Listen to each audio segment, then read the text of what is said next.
We want to talk a little bit about the lines, the differences that separate Arabs from Turks and Iranians. These are three different languages. And they're not only three different languages, but they belong to three different groups. They are totally unrelated languages. Right. Arabic is a Semitic language related to Hebrew. Turkish is a Turco-Tatar language related to Tatar and Mongol, and more distantly to Hungarian and Finnish. And Persian is an Indo-European language related to the languages of India and more distantly to the languages of Europe. I mean, in Persian, father is Pedar, and mother is Madar, and brother is Biradar. That tells you to which language family it belongs. Kinship terms are basic. So much for the claims of pan-Islam. Yeah. I mean, you have these three languages, which, as I say, are not only different, but unrelated, except, of course, for the large vocabulary of Arabic loanwords right. in both, and a lot of Persian loanwords in Turkish. That's a very important distinction. Yes. Fundamental, I think. Yeah.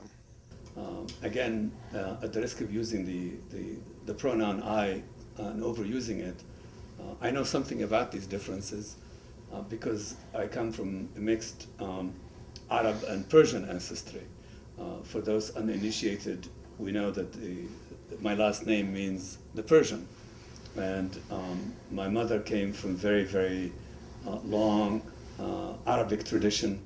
Her ancestors had been in Greater Syria and Lebanon for a very, very long time. But my great-grandfather on my paternal side had come from Iran in the 1850s. And my late and beloved mother always had a word or two about these Persians who came to her part of Lebanon. From afar, maybe to the uninitiated, these people have striking similarities, but we know they don't. We know they don't.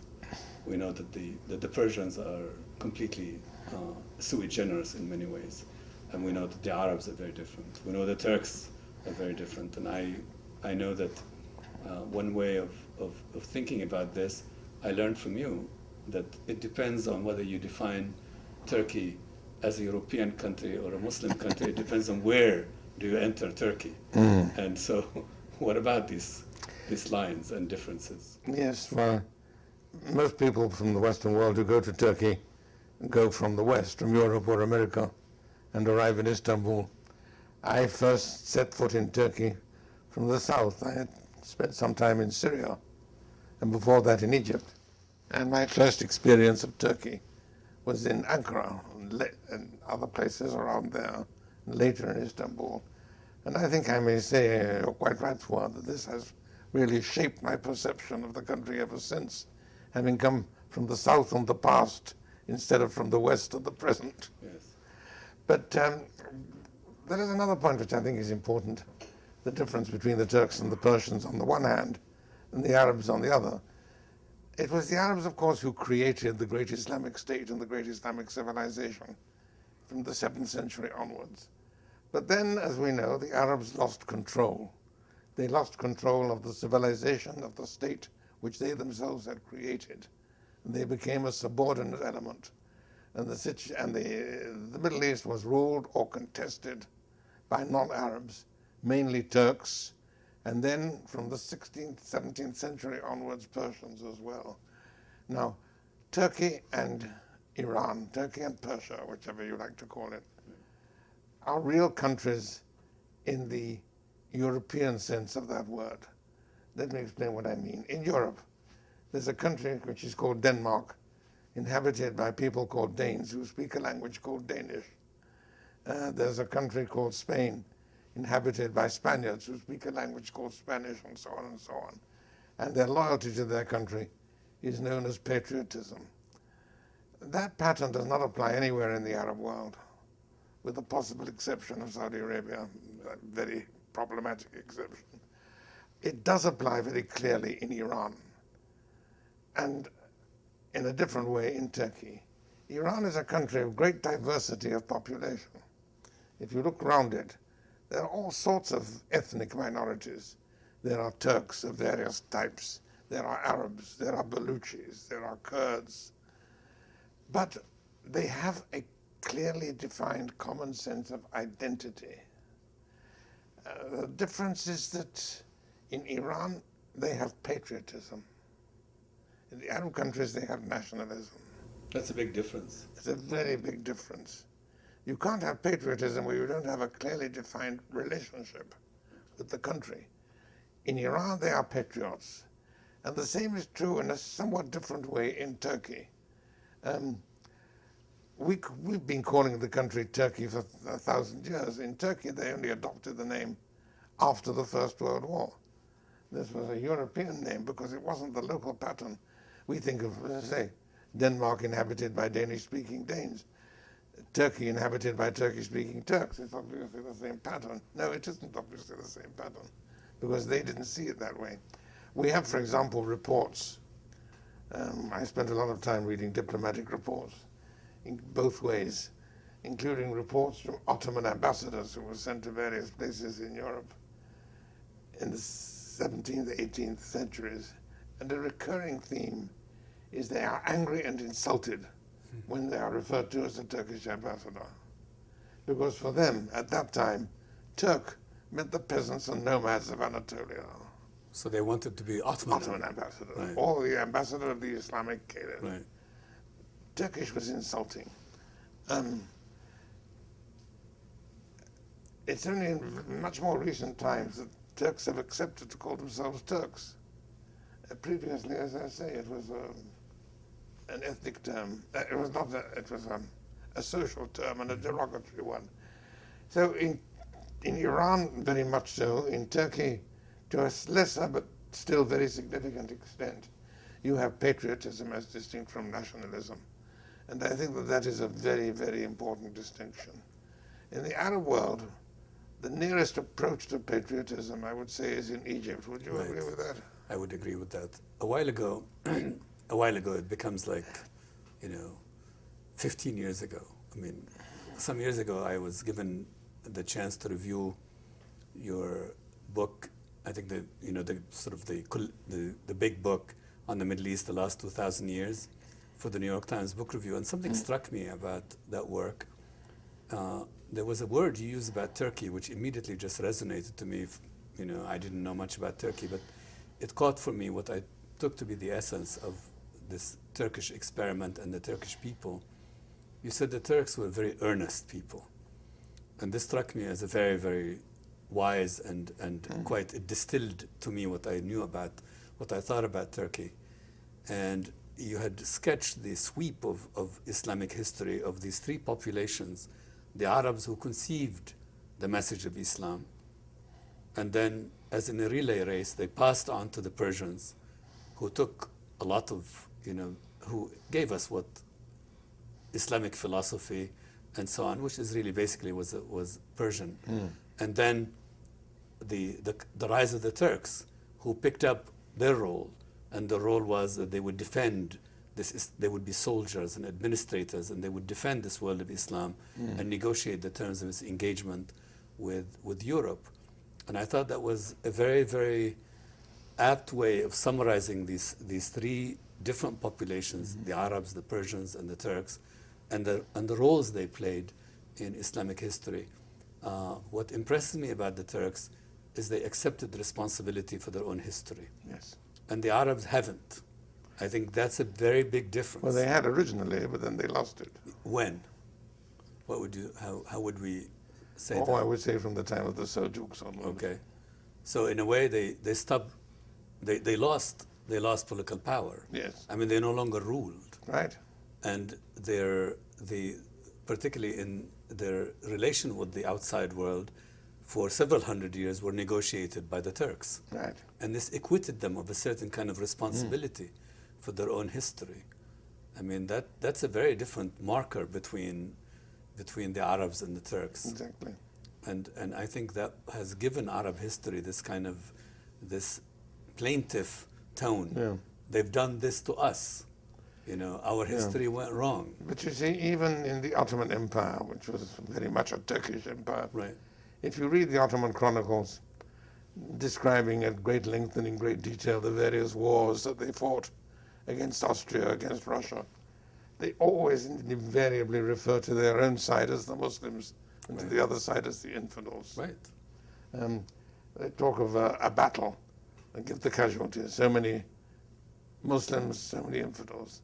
And then somebody writes a report of a visit to Vienna, and he says, we were received by 5 infidel officers who greeted us and escorted us and so on.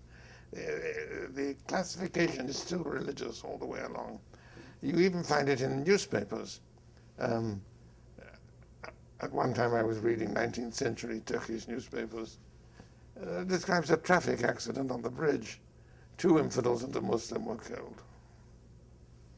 Right. It's the only classification that matters. Yes. In terms of the sort of looking at these 3 populations, the Arabs, the Persians, and the Turks, again, in that kind of way, we shouldn't do national characters, but we do. You know, there is some power to these national portrait studies. What strikes me about the Persians, if the Turks are indeed very earnest, I think the Persians were extremely creative. Yes. You know, I think of one of these great scholars. England was blessed with many of them, as we know. E.G. Browne, who was, of course, the scholar on Persia. Right. He had this wonderful description. He said, Persia is a hotbed of philosophical system. It's a hotbed of philosophical system. That the Persians have argued philosophy. They argued metaphysics. They were deeper. There were more layers to Persian civilization and to Right. Persian identity than there were either in the case of the Arabs or the case of the Turks. Is that wrong, or? No, I would agree with that up to a point. I mean, when the Arabs came out of Arabia in the 7th century and conquered all these countries of ancient civilization, the previous identities were totally lost. Right. I mean, Egypt, after all, was the home of a very ancient civilization going back millennia.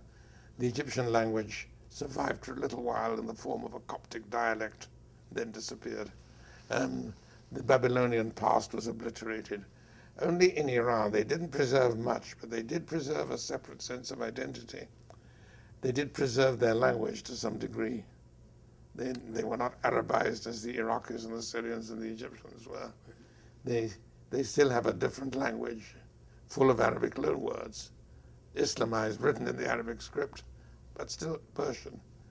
And in that sense, I think and of course, although they had forgotten their history, they had a very rich mythology to replace it. Right. Right. Now, the Turks are without that historical depth. Is that fair enough? I think so, yes. I mean, do the Turks know that? Does it bother? I mean, is there a kind of, because my impression, correct me on this one, is that the Arabs and the Turks and the Iranians don't know each other very well. I think that's true. You know, by and large, their dialogue has been Yes. with the West. Yes. Each one. I mean, Yes, you're right. They don't know each other very well. you know, the Arabs, for example, they decided to do something very interesting with their 4 centuries in the bosom of the Ottoman world. Yeah. They decided it was a time of darkness, false, but that was the new nationalist historiography. Yeah. Well, if you look at the literature from the period of the great Turco-Persian rivalry, Right. from the 16th century onwards for a while, Turkey and Iran were the 2 great powers of the Middle Of East, course. contesting supremacy. And they generally write about each other in very insulting terms. Right. I mean, the Iranians, speaking of the Turks, refer to them as Atrak, Napak, Bi-Idrak. Atrak is the Arabic plural. Right. Napak, impure. Right. Bi-Idrak, without understanding. Right. So that's the image that they have of them. Yes. Yes. The rhymed insult is very popular in that part of Yes. the world. So these populations really don't quite know. I mean, the way they've spent a lot of time defining their identity and their grievances Yes. against the West. Right. But But there that's is all no. modern, of course. That's modern. That is modern. Previously, the religious identity was the all-important one. Yes. And within the religious identity, it was dynastic. Yes. The state of which you were a subject. Right. The ruler to whom you owed allegiance. Yes. But as we know, I mean, I think, again, I hate to do this to you again, but there is I remember a book you wrote in the mid to late 70s on history remembered, recovered, invented, which I thought was very nice categories that we remember history. Yeah. we recover it, we invent a lot of it. And I think that to a great extent, I see the writing of modern Arab history has been this kind of tremendous amount of invention has gone into it. Yes. To separate themselves from the Turks, to argue that this was an alien imposition, when it wasn't. You know, it had never been an alien imposition. And I think the role of the pioneers of of Arab nationalism, the Christian Arab intellectuals, they had a vested interest in setting up this kind of dichotomy between the Turks, between the Ottoman Empire and the Arab world. No, it was first the non-Muslims and then the non-Sunnis. Right. Who had an interest in that. Right. I mean, indeed, when you take a look at the way Arab intellectuals wrote Arab history, the primacy of the Christian Arab intellectuals was, I mean, this is very important to them. Yes. And there's a kind of irony that visits Arab history. The Christian Arabs take the lead in the writing of Arab nationalism, and a century later, Islamism begins to write them out of the community. Well, the Arab Christians had an obvious interest in a form of identity and loyalty which includes them. Right, right. As against one which would exclude them. How do we read like something like the Arab Awakening by George Antonius? You know, the manifesto of Arab nationalism. Yes. He was a Greek Orthodox Christian. He was a Greek Orthodox. Yes, he was a Lebanese Greek Orthodox. Yes. He grew up in Egypt. Right. And then he wrote this famous manifesto, The Arab Awakening, in 1938. Right. And I actually had to develop a certain curiosity about George Antonius. You can imagine if you write your first major book called The Arab Predicament, you will be interested in the man who wrote The Arab Awakening, several decades earlier. Yes. So I tracked him down, and there was something almost, I can't quite recall the depth of it, but I remember it was really quite an intense experience trying to find the trail of George Antonius. And I thought he was from Alexandria. It turned out he's from a little mountain town in Mount Lebanon named Deir al-Amr. And I began looking at George Antonius. He did his work courtesy of this a very, very wealthy Chicago industrialist who was interested in the Arab world, a man named Charles Crane of the famous King Crane Commission. So I tracked him down, and I found his papers in a clapboard house in New Hampshire, in Hanover, New Hampshire. And then eventually I wanted to see where he was buried. And I go to the Greek Orthodox cemetery in Jerusalem. And I find George Antonius buried there. He had died in 1942. And on his tombstone, there was these famous lines, "Arise and awaken, ye Arabs," from which he had drawn the title of the Arab Awakening. And he was a very tragic figure. The history he's told was completely false. It wasn't really history. It was, if you will, to use the categories used, it was invented history. He wanted to construct this Arab identity, and he willed it in this book. Yeah. And he had quite a measure of success. He had a lot of influence. He had a very gregarious wife who was the supreme hostess of Jerusalem at the time, Soraya Antonius.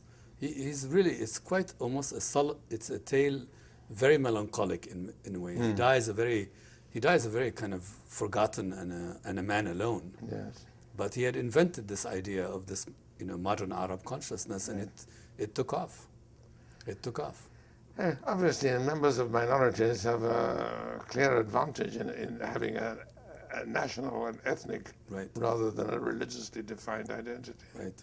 How does Iran, if you will, you already warned that people can have multiple identities, but how does it negotiate the terms of engagement between sort of the Persian pre-Islamic past and this new identity that this clerical class put on it? Well, this is changing now in the present regime. I mean, previously the rediscovery of the ancient past was a source of great pride and a pillar of Iranian patriotism and Right. more generally self-awareness. But the present regime are against it. I mean, they strongly condemn, for example, the cult of Cyrus. Right. I mean, Cyrus was a great hero of the previous regime. And he was, of course, a seminal figure to the Shah, Yes. Shah Muhammad Reza Pahlavi, because he wanted Yes. to. Oh, I remember vividly the occasion when the Shah went to visit Cyrus's tomb in, what was it, 71 or 70? Yeah, exactly. Something like that, the beginning of the 70s, to celebrate the 1000th anniversary Right. of the foundation of the Persian Empire by Cyrus. And a number of people invited from all over the world, of whom I had the privilege to be one. And we were taken out there, and there we were placed in a, not exactly a building, a sort of construction which they had set there for us to sit. There was the tomb of Cyrus just opposite and on the ground. And then the Shah descended in a helicopter from the skies, stepped onto the helicopter, addressed a speech to Cyrus, To Cyrus. which was amplified. Yes. Very dramatic speech, of which all I can remember is the final phrase. He said, "O mighty Cyrus, you may sleep in peace, for we are awake." Yes. And of course, 7, 8 years later, he was as I think someone, it was Henry Kissinger who described him as a flying Dutchman looking for a port of call. No one would allow him, to No, land. he was abominably treated. Yes, and there's a very interesting chronicle of this poor man Yes. who had been America's principal ally in the region Yes. for many, many years, trying to find a place of exile, making the tour from Morocco to Egypt to the Bahamas to Mexico to Panama before eventually being granted asylum by Sadat. He was the only brave and principled man and honored this obligation. Exactly. I think you said something once that you said America is, perhaps I will not get it exactly right, but the sentiment, it's kinder to its enemies, that it's easier sometimes and safer to be an enemy of the United States than to be a friend. I don't recall the exact words, but I Yes. do remember, yes. Zia al-Haq, the Pakistani dictator ruler, not exactly the best of people. I think he launched Pakistan on this kind of Islamization journey. But he did have one moment of clarity where he said, being a friend of America is like sitting on the banks of a great river. It's lush and fertile, but every few years, the river changes course and you find yourself sitting in the middle of a barren desert. Mm-hmm. And I thought, this Or is in the middle of the torrent. Yes, and this is not bad at all. Yeah. But on the identity of these, three populations, do you think the Iranians can make themselves, if you will, a factor in the life of the Arabs, given their own temperament, given their own identity? I mean, I ask this question because Yes, I doubt it. yes, Even under the present regime, this is an Iranian state, right, and its primary loyalty is patriotism. right. Its primary loyalty is to the idea of a Persian nation. I think so. Yes. That's the impression I have. What do you make of this very, very facile thing? Because, we can only think about these great civilizational questions in very facile ways, such as the predilection about the revival of the Shia. That somehow or another, all of a sudden, we're in the middle of a Shia revival. Well, that's certainly happening in Iran. Yes, How far it'll go, I don't know. yes. I'm a historian, not a prophet. I deal with the past, not the future. Not the future, exactly. But nevertheless, is that a revival of Shiaism, or is this just basically I don't think it's a revival of Shiism. I think it's an exploitation of Shiism by the regime.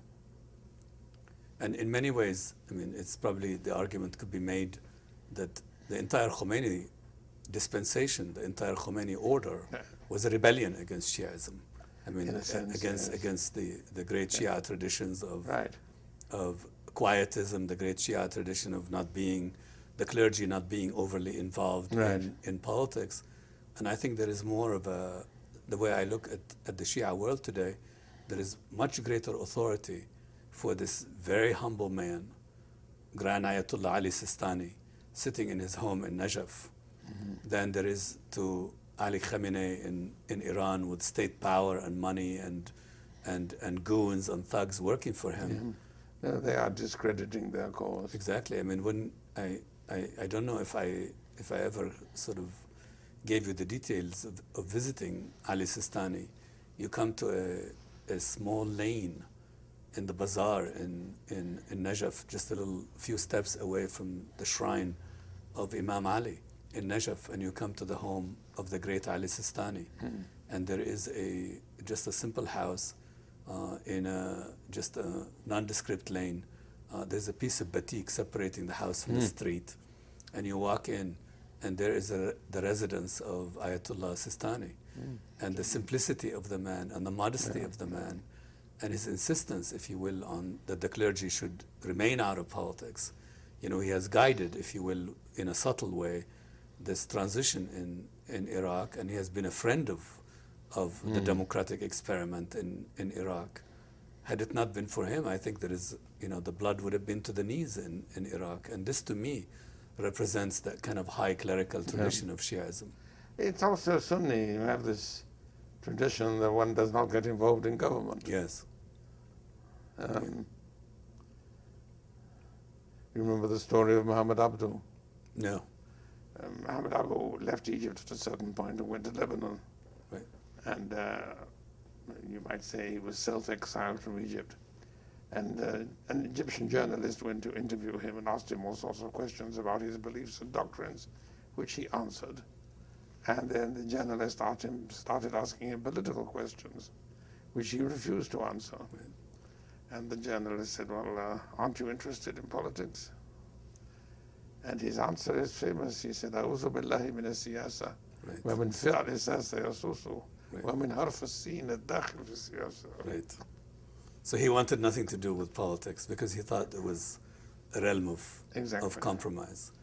On the other hand, you have someone like, today, possibly the most influential Sunni preacher in the Arab world, the Sheikh of Al Jazeera, which is Yusuf Qardawi, makes his home in Doha. He's Egyptian. He's Egyptian. He's a member of the Muslim Brotherhood, and he is Egyptian. And he chose to make his home in Qatar and exercise enormous way in the Islamic world. Masters, he's equivalent, if you will, to the televangelist in the United States.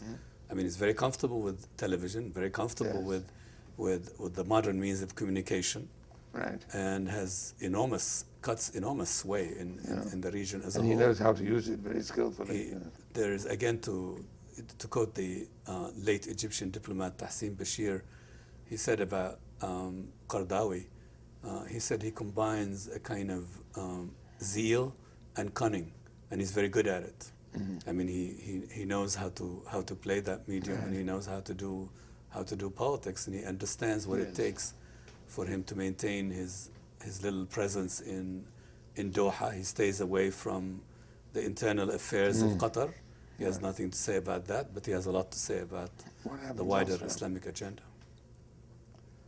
And he's certainly very intelligent. What about the Islamic clergy in Saudi Arabia? I think they're basically pretty much, the way I read them, is they answer to the state. I mean, they are very... That's my impression. Right. I've observed them a little bit because I've been in and out of Arabia since, the early 1990s.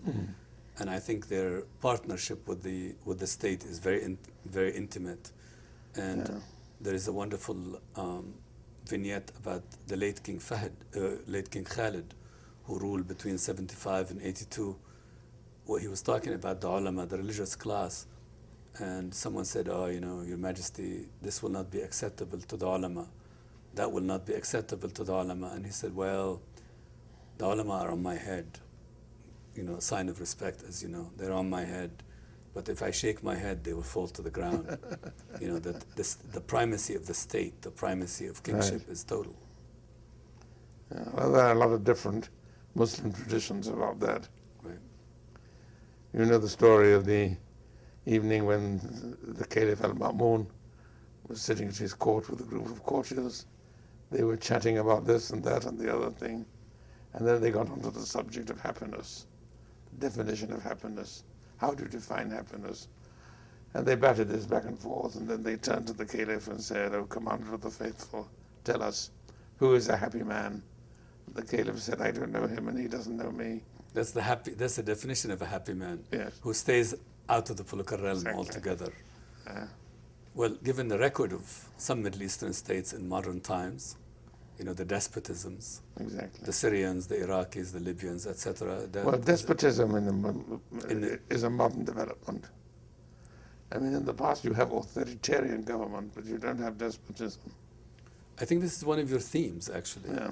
In some of the, for all that's said about your, lack of sympathy, if you will, for nationalist movements and so on, you've made the argument and made it very, very well in many of your essays that, in fact, these kinds of despotisms are not indigenous to the traditions of the place. Importation from that they came via the Nazi world, the Marxist tradition, etc. Mm-hmm. Yeah.